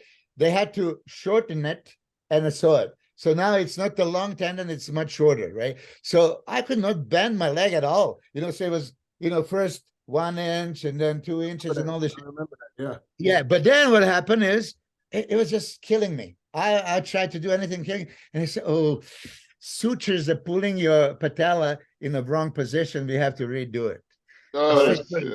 Damn. So yeah, it was just like damaging. So all the rehab, when I would try to bend it, it was making it worse. So I had to go a second time. And by then, now it's like, I'm gonna be again weeks, in a bed. I said, just operate. My left knee also needed arthroscopic surgery. So I'm here, having a both, my knees. I had a surgery, but then I made an appointment with Armin Schultz, month before. So he flew all the way to, Colosseum Gym, and I had to literally go with the, this, crutches. Wheelchair. Yeah, and guide him there to the first week, after this. But I tell you this, my right leg, which doctor told me is going to be stronger than the left, even though the tendon is, shorter, it's like way stronger and now way bigger than the left one. The leg. Really? Yeah. So it could be done if it's proper, but by then I lost my competitive spirit. I didn't want to really do it, and so screw it. But you came back too and went on stage. Yeah, I competed in 2003. Wow. It wasn't at my best, far away from. I screwed up some things with the thyroid. I think I mentioned that I had from Gianrico from Italy. He has a Triacana cream thyroid. Oh feature. yeah, I love that shit. Yeah, but I love that shit. there was that hey, listen, 10%. So if you think it's 100 gram, right? 10%, it's 10 grams. 10 grams is 10,000 milligrams. And then add 3 more zeros, that's how many micrograms, right? You're supposed to take, 25 micrograms. So I told my ex, just rub it in my back, right? So she was using this like a goddamn lotion, moisturizer. She used the whole thing in like 10 days.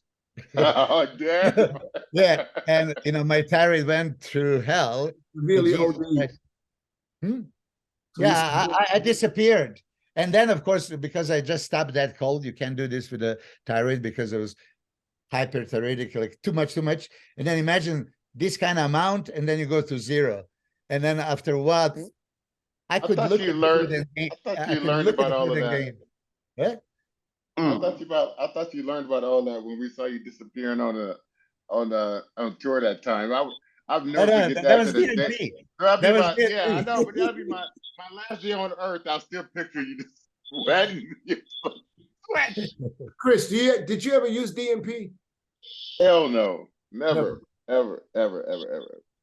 That wasn't my thing. I told you. Nobody should. I thought Trying to get everybody it was. ripped I as thought possible. everybody was No. using it because it was so popular. I never even had it. Not this I never kid. even had it in No. my house.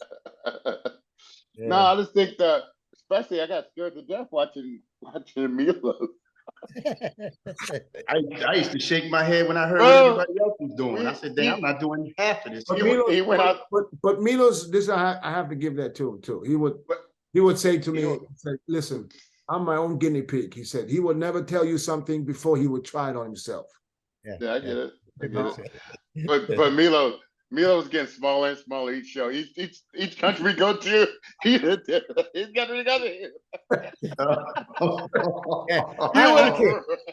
We went rolling. But hold on a second. You should be happy because that's after 97 Olympia, right? You know, you were 8, Ronnie 9, I was 10. And then we go to Hungary and I beat you in that first show. And then by the time the third show was in England and you beat Nasser. But in England, this guy said, like, oh, Milos, you know, you guys are all so close. Why don't you just tighten up a little bit with the what is it's only 3 days. Like, so, you know, you're thinking like, what can happen in 3 days? Like, oh shit, you know, okay, let me see if I can get a little bit of edge. That was the first time you used it? Huh? First time I used it, yeah. And I don't want to say who gave it to me, but you know, I trusted him because I don't want to say who also used from England for the 97. So to make a long story short, it's okay, I'm gonna do it, you know, because I'm so close. It can be either way, right? And Nasser was with Chris, and they're watching me, and we go to Czech Republic. It was snowing, and they're all in jackets and all this stuff. And I'm in the t-shirt, sweating profusely. Like I said, what are you on? I said, I'm not saying anything. But you know what we all do? You always check your abs, right? And you see, you look at it, I'm fucking ripped. I mean, you can't grab the skin. I'm gonna fuck them up this time, right?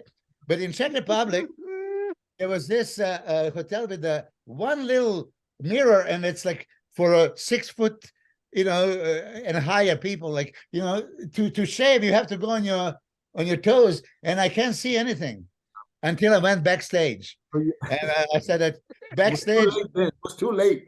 That's when you and Dennis were running around together, right? And but I'll never Dennis, forget. you were with them, right? Huh? Were you with them, Dennis? No. No. What you There were was doing? my Mexican friend was with me, my training partner at the time, Hilter Sanchez. He was there. I just remember I looked in the mirror and said, it kind of looks small, but this is fucked up mirror. Those, you know. And then Nasser passed behind me, and fucking Nasser looks normal. And I looked again. So I went out and said, man, and he just said, oh my God, what happened? I disappeared. I mean, it was like, thank God no pictures were ever published. 3 days. You ever step on the scale to see how much you lost? Probably 20 pounds, but listen, 20 pounds from you know, when you go to Europe, 3 days. It's not like you have a scale in your hotel room. And it's not like I would, you know, you're traveling for 7 shows, you have a limited space. You don't know, you know, Nasser was always bringing his scale. I would never do that. But I do remember, but listen, I recovered by the last show in Russia. You know, we did Czech Republic and then Finland. I suffered, but by the time I went to Russia, I came back. How did you recover? Did you use insulin? Insulin, of course, insulin blow up like a motherfucker. Wow. So that was like a cocktail from hell. DMP and insulin. Shit, yeah. Oh my God, that was the days, man. But listen, I mean, we all wanted to experiment, right? We all wanted to have the edge. You know, but listen, so this is how when I started, it's just like not too many people are gonna share. I always share. I never had a fucking secret ever. You ask me, I'll tell you. You know, it's just you're gonna do it. But then, you know, same thing for all of my athletes. If I consider I really want the best for them, so what else? What else? What else? What else? Right? And this is how, you know, I would advise them. But sometimes maybe you shouldn't go overboard. And I went overboard with thyroid, not measuring and giving her and said, put this on my back. I just like put the finger, full 2000, She rubbed it on your milligrams. back. She rubbed it on your back like it was sunblock. Yeah, exactly. Wow. But anyway, so you said that 1985, Chris. When did you start your first cycle, RQ? Because you're older than all of us. So 1980. 9, 88. Nah, 1988, 87. okay. What made And you want to though? that's when you could go to a doctor and, it was legal. You could basically start an Well, you're out of Philly, right? and you could get it at the doctors. You at Philly? From Philly? Yeah, in Philly, yeah. There were multiple doctors in Philly where, they would give you the shots, they track your progress, everything. And literally back then, I mean, like I said, when I competed, I was like 167. By the end of the first cycle, which lasted 8 weeks, I was already up into the 90s, the 190s. And you remember what was it? What did you take? It was testosterone and anthate, How much? Deca. Wow, I don't remember the dosage. The first cycle? But it was minimal because the doctors at that point, they were thinking in terms Once of, a week or something?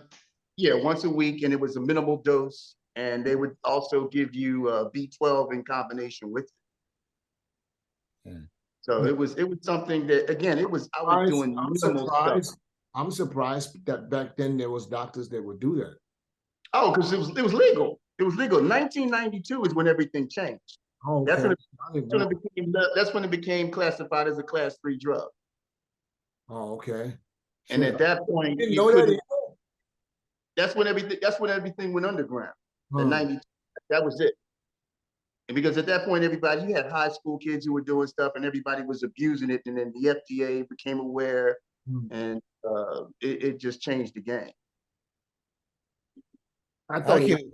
Who is the best bodybuilder of all time for you? Who's the best bodybuilder of all time? Yeah, for you. Wow. Put you on the spot. I never say myself. I mean, I'm Yeah. I always consider myself. That would be kind of off. I'll put it to you like obviously the best back shot, double bicep, and that I've ever seen was Ronnie Coleman.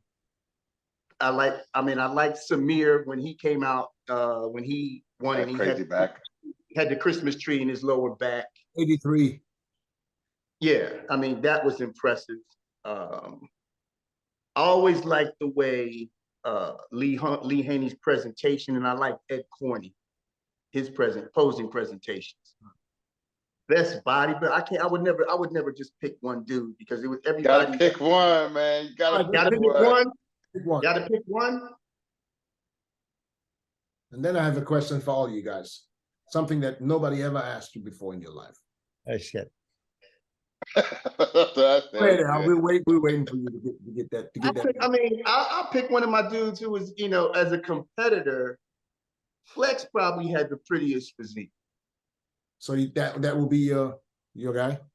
As far as all-time look. All-time greatest. The look that he created, I thought that was pretty impressive. I can understand that.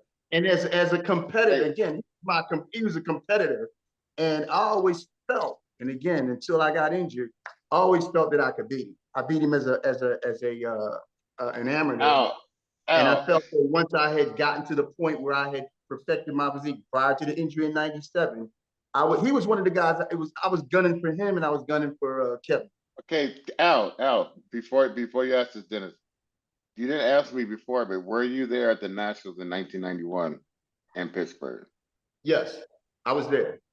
Okay, so when I got back from seeing Kevin at the weigh-ins, I was like, I saw Kevin, I was just like, oh shit. I was like, I need to get back to Flex and tell him what I just saw, and tell him don't worry about this show.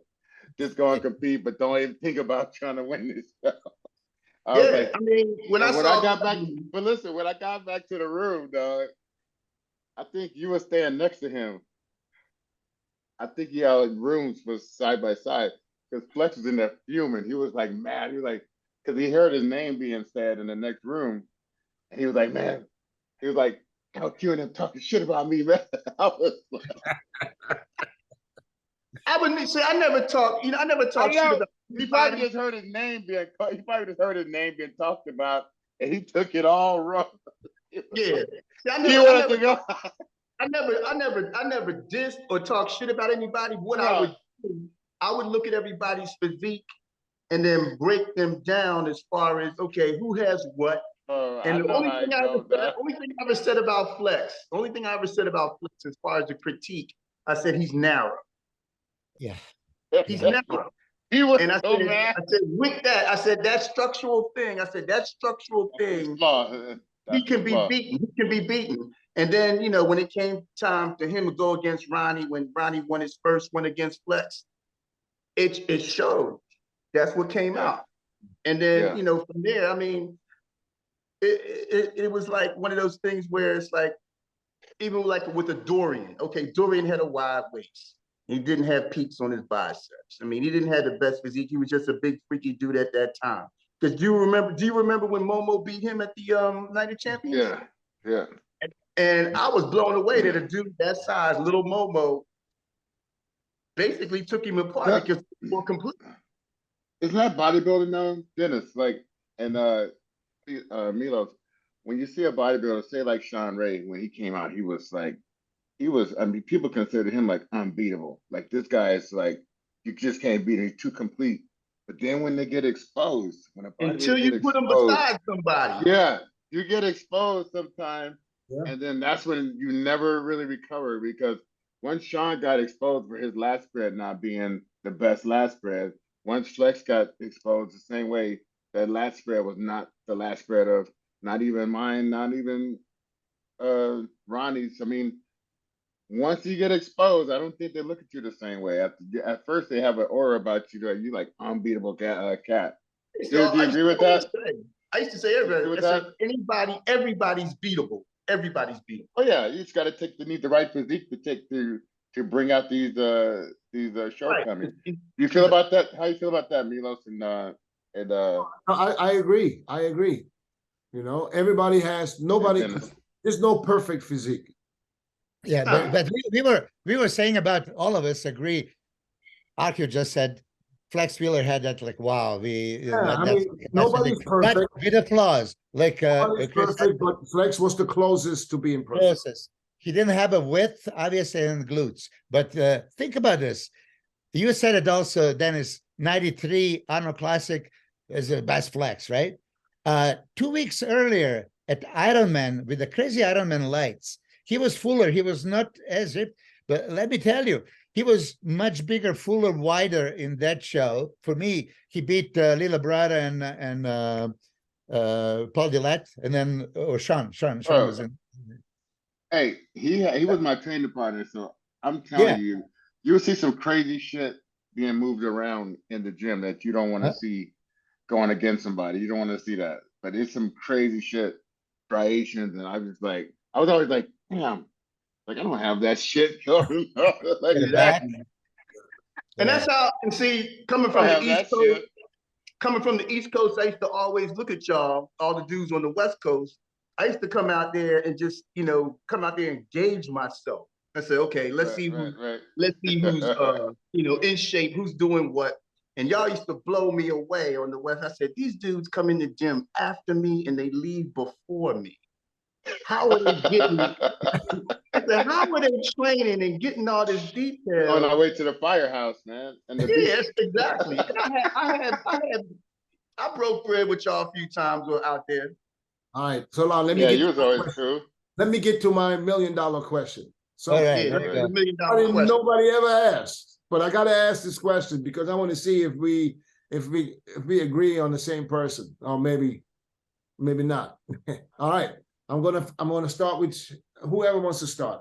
Okay, My question, The rookie. my question is, because we always ask, who's your favorite bodybuilder of all time? Who was the worst bodybuilder of all time?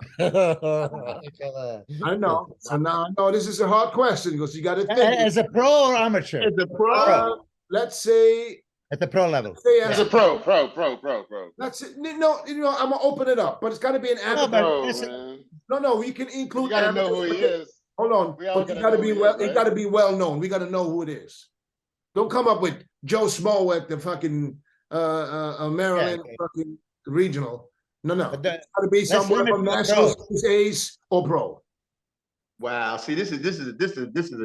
This would be a straight up diss. Well, listen, nobody ever asked that question. I want to know. I remember. I mean, one of the biggest dudes. I'm not talking about personalities. He can have a great. I'm talking about body. I mean, He's as a far big as body. It's the body. What body did his condition and coming to a show. I know who you're thinking, but I know it is too. That's my Now, pick. you probably You think the probably same won't one. remember this dude. That's my You probably pick, won't too. That's remember my this pick. dude. That's I your know who it pick. is. That's my pick too. Okay, Al. Now, we're not going by condition. We're talking about worst Look. Worst look as a pro. or amateur. It doesn't matter. Wow. Amateur I got to be just say national this- level, though. National level amateurs. that's I'm confirmed who it is. That's the giveaway, right? That's the giveaway. Who's it? He could place as high as second in the national level, right? And the super heavies. Who is it? Who you Okay, got? listen. We don't have to even go any further. Yeah. We can leave it right there for the fans, for the people that's watching. You guys can just try to figure out who we're talking about. It is. We got 3 already. Al is still thinking about who we're talking about, but we're already 3-1. Yeah, I knew I right don't know away. who y'all talking about. After you politically said no, he could be amateur. I knew it was. No, But as a pro, as a pro, I mean, listen. With a body, if the body would have been a little bit better, he would have been pro. So once you get to the pros, now I don't want to disrespect the pro because you made it to a pro rank. So, so of course it's an amateur. Okay. Okay. Do you know any amateurs where you said, that's like, what did one? No, I don't want to get disrespectful. I don't want to do that. Yeah. I mean, it's not from the West Coast either. I mean, as amateurs, there's a lot of dudes out there who have bad bodies. I mean, we're fortunate and blessed. We get. Did anybody ever see anybody stood out? There's a few of them that stood out. I mean, I mean, they used to say when we've all sat in the audience, and it used to say, "Well, damn, dude's up there, he should get the most courageous award." Because why are you even on stage, dude? What are you doing?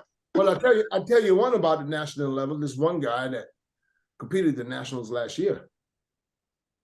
Oh yeah. There was pictures all over the internet, right? Yeah. That was like, listen, should a guy like him be allowed to compete on stage? What do y'all think?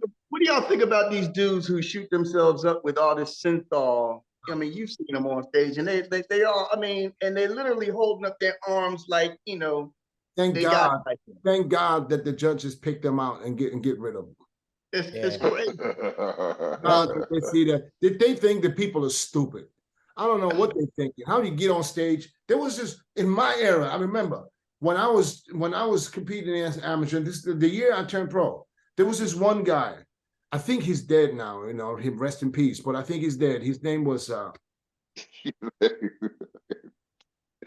was his name? Brad Hollow something. With big calves. With the fucking synthol arms. The big calves. Hey, I would be hypocrite if I am guilty of it, ALQS. Like I used it 99 when I beat you at Ironman. You see the man with no legs. Yeah. But listen, and I tell you how it is, right? We all get tempted. Okay, I was told with bigger arms, I can be some more competitive. And 99, I was second to Chris Cormier on that show, right? But I start putting it, you know, when you never have arms, and now it's like, oh, 22 inches, like, oh, this is good. But then why stop there? You know, keep going. And then, oh my God, I shoot it in the peak of the bicep, and then at the Canada Pro Cup. I mean, Bob Kennedy from Muscle Mag International, he came to me, you know, you have that beautiful physique. Why are you ruining it? Look at, I just lift my arms and it was like a peak like this, like, oh. So what I do now, let me correct it. And to correct it now, if you speak now, let me shoot low.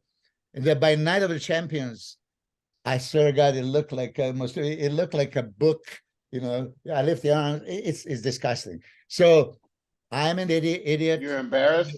So all these guys. You're embarrassed of that look? You start thinking of something, and then maybe it didn't go as well, and then you try to correct it. The next thing you know, it's too late. It's the biggest regret of my life, yeah. Were you embarrassed of that look, or were you okay with it? It was super embarrassed, man. You know, super embarrassed. But you sign a contract to compete. Now there's no way out, right? And it's like, oh, what do I do? What do I do? So you just hope it's gonna fall back. It would have been a way out. You should have said, I got two inflamed fucking arms. I can't get on stage. It was disgusting. It was disgusting. I made fool out of myself, and then I went in the Flex magazine and talk about it. You know, I wish that never existed. You know, but you'll be surprised That was the biceps. Huh? That was the biceps. Biceps, yeah. But you'll be surprised how many. How about the triceps, though? I did, and the calves. People doing biceps, triceps, and calves. It's crazy. Calves. And I didn't do the shoulders, but calves were stupid. And shoulders. Yeah. Who was doing shoulders? Who? I mean, you can see it. I mean, people walking around with it, you know. Yeah. But it's ridiculous. Yeah, when it's you can't contract. But you could always tell when it's way too much mass here. Super flat chest, super flat back, but you got way so much cantaloupes on the outside. Especially how you get muscle right there, but not in the traps? How you get muscle right there, but not in the back? Hey, from 91 to 98, I competed with one physique, and then 99 Ironman. 4 months later, right? I showed up with the 22-inch arms. Oh, shit. I have a new training style. The good thing is the good thing is you can let people know to stay away from this shit, though. Stay away. No, it's not gonna help. There's no benefit. You're gonna shorten your career. You're gonna shorten your career with that shit. There's no benefit from using Synthol or any of that SEO shit. And you know, and there's still people out there selling that shit. They got initials for it. They got initials for this shit now. This is a game changer, you know what I mean? Just to make some money. It's fucking ridiculous, you know, and it's, you know, mostly people that coach people. Right. That's the bad part. Oh man. Oh yeah. I mean, the name of the game is you want to have longevity. First of all, you want to have longevity. You want to be healthy. But that was back then. Nowadays, these guys don't give a fuck. Don't give a fuck. I know. They literally. Listen. Oh, if they live long enough, they will give a fuck. Because I understand. But right now, at the point where they are, and I'm not talking about everybody. I'm talking about a few that I personally know. Right. Personally told me in my face that they don't give a fuck if they will give up 20 years of their life. They will make it. See, that's youth talking. That's youth talking. Because when you're younger, for sure. And here's an even better thing. I'm not even talking about guys only. That's crazy. See, I see females now. When you see these females who have these flat abs and they're ultra shredded to the point where I've never been that hard or that tight in my life. Even in my top competition condition, I can't imagine being as tight and as hard as some of these females are. And it's like, come on, babe. Don't see what you're doing. It's not sexy. I had a girl And from Brazil.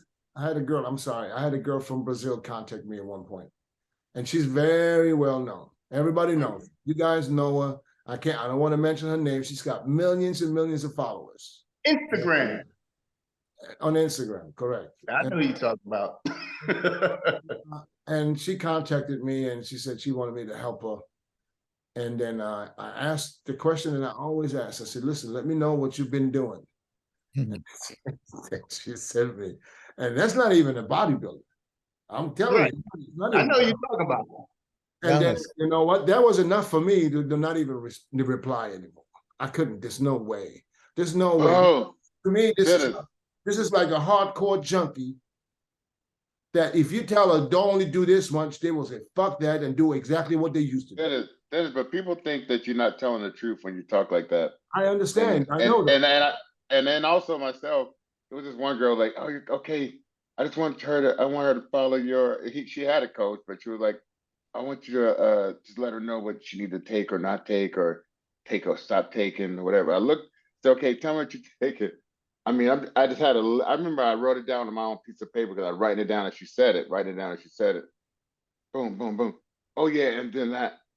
Oh yeah, and then that. And I was just like, damn, girl. I'm like, I think your problem is you take it too much.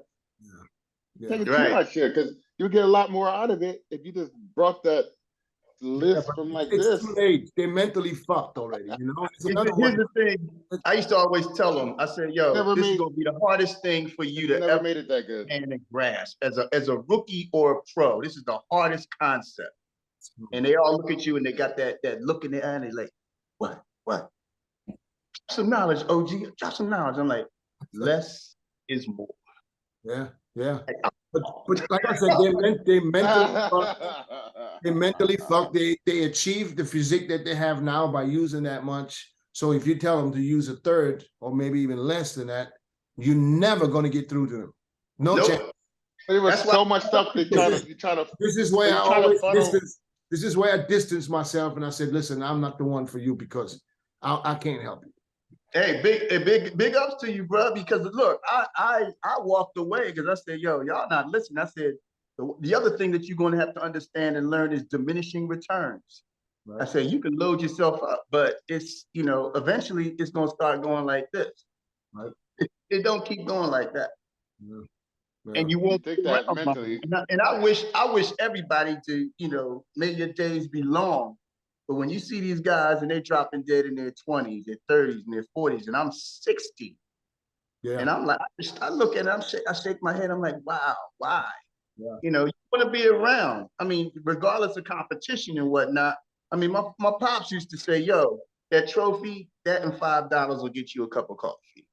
And I'm like, hey, but I still when I was starting to take stuff, I mean, I read all the books, the Death in the Locker Room, all of that shit. And I was just like, okay, shit. I mean, but I was always like, hey, I'm going to sign this contract just like a lot of people did.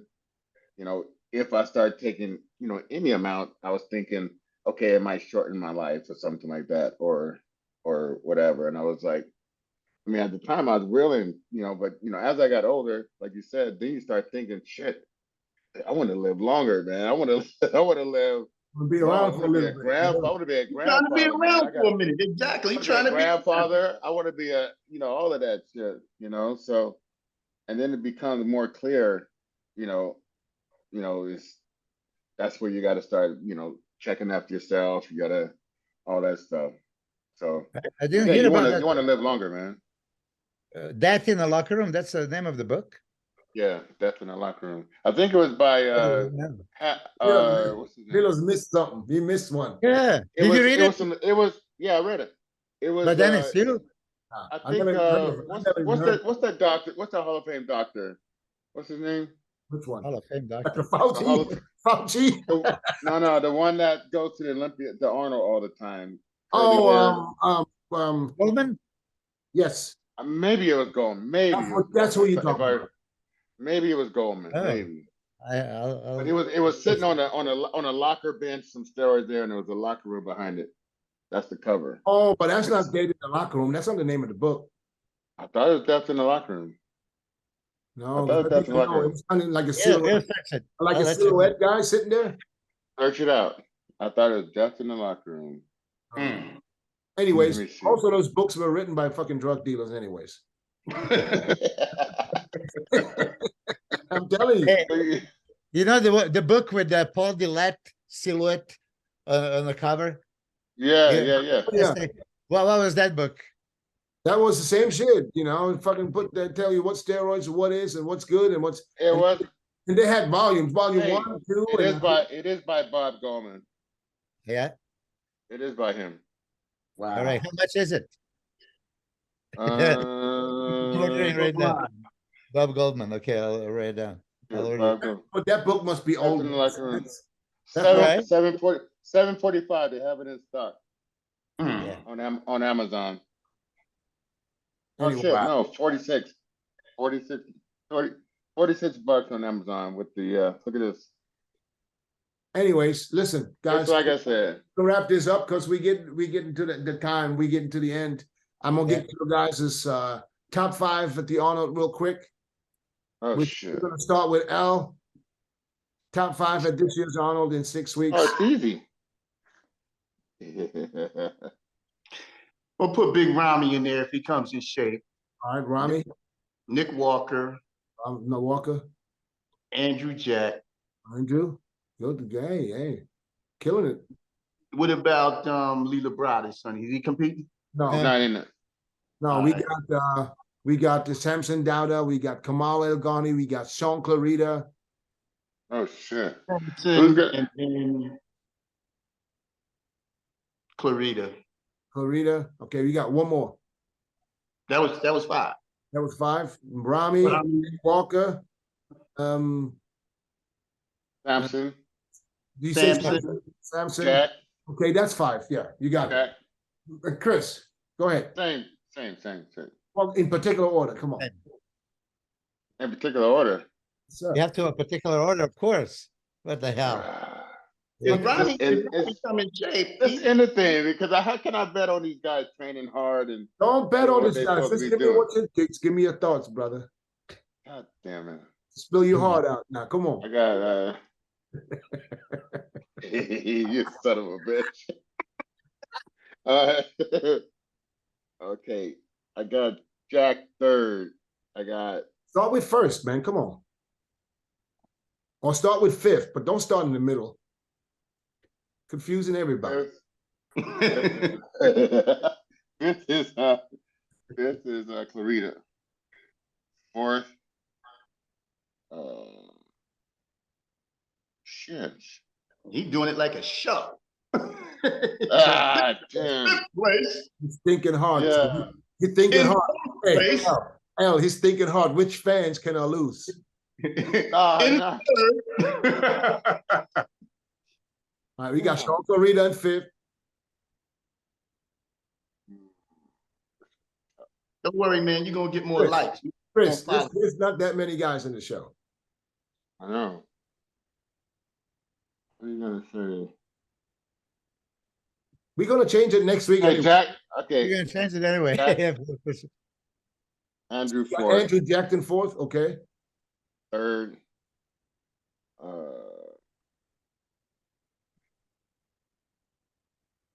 Third. I got 3rd Rami, 3rd, Rami. Samson, Samson. 2nd, Nick Walker winning. Milos. Yeah, I mean by Las Vegas odds, Nick is really favored to win, and they say always I'm a Nick hater. I'm not. I love the guy, and I like what he stands for and everything. I just think that there are better physiques, right? So I do believe that Samson can beat him, and that Samson's going to take 1st. 2nd, I see Big Ramy over Nick. 2nd, 3rd, and then Andrew Jack 4th. Clarita 5th. But Andrew Jack can be a wild factor because he's doing things with Chris Aceto, and if he What did you put him in? Chris Aceto, yeah. Where do you have Andrew? What place? Sorry, I put him fourth. So Samson, Rami, Nick, Andrew, Sean Clarita. You know, this is this week's pick. You know, I'll probably change it 5 times. But I do believe that Samson has that wow factor, thickness, width, aesthetics, shape, everything, right? Okay, You know, wait. Samson now. Samson I first. saw striations in his quads the other day. Yeah, he does have a separation and a cross. No, wait, no. I saw feathers Hold on. on the outside of his You quad. have 4 more weeks to make all the changes you want. Yeah. I'm just saying, I saw that, right? Milos, did you see that? Yeah, I saw it too. You saw it, Milos? You saw the striations in his quads? Yeah. Okay. Hey, Milos, Okay, I better see the motherfucking striations at the Arnold. Yeah. You see On the him, of stage. course. Of I course. better yes. see him. All right. Here's mine. I hope I see him. Here's mine. Here's mine. If he shows stuff like that, then he Here's can win the mine. show. Here's Yeah. mine. Knowing He what can Rami, win. knowing what Rami can look like. I got Oh, yeah? Rami winning. Got Rami winning. I got Samson second. Mm. Got Nick in third. I got Sean Clarita in fourth. And I got Andrew Jack in fifth. Yeah, I mean, pretty good. He could be. This is You for know. now. Now, Yeah. if somebody posts pictures and you know impress me, we might make some changes. But this is the way I see it right now. And this Yeah. is based off everybody coming in. Yeah. Right. So how do y'all see all these guys? Do you see them by what they post or what? No, but what they look like at the last show, and of course what they post now, and the potential they have to get better. Okay. And You in the see the rate- structure. in the rate, when you see Samson, how he got better from 2019 to 2020 to 21, and now to 22, sky is the limit for this dude. Especially his motivation level got to be so far over the top that you can't stop him. How old is he? I don't know. How old is he? I think it's 36. I think 36. That's young to him. That's not Yeah, old. for some reason I thought it was like 32, but then you know, I also thought that he is 6'2", but he's only like 6 foot, you know, 5'11", 3/4, something like that. But so I don't even care, you know, who cares how old is somebody? He's fresh, no injuries. You look at the body, right? It's all there. It's just more of it. I think he has the craziest chest. I mean, I've seen Dennis James in the gym. Nobody really can appreciate Are you? Dennis's pump in the gym because nobody saw you on the stage like this. That was the most freakiest things. I do remember even standing relaxed and you do the and How was there a way to do that? what? How was there a way to bring Dennis like that? How was there? What's That was funny, You try to Dennis, bring Dennis to the stage like that? We didn't bring exactly. I mean, did you try? You were trying though, right? That's the Yeah, of course. No, at Listen, the Arnold, he was big like that. At the Arnold, he was pretty damn big at the Arnold. yeah, Well- that when placed third next to you and Ronnie, yeah, Dennis was a fucking monster. But a But chest, I'm That's talking about. why I want to just elaborate why I put Nick in third. Yeah. Not because he's a favorite going into the Arnold right now, but why do I have him in third? Because I don't think Nick can get much better than he was from the Olympia to now.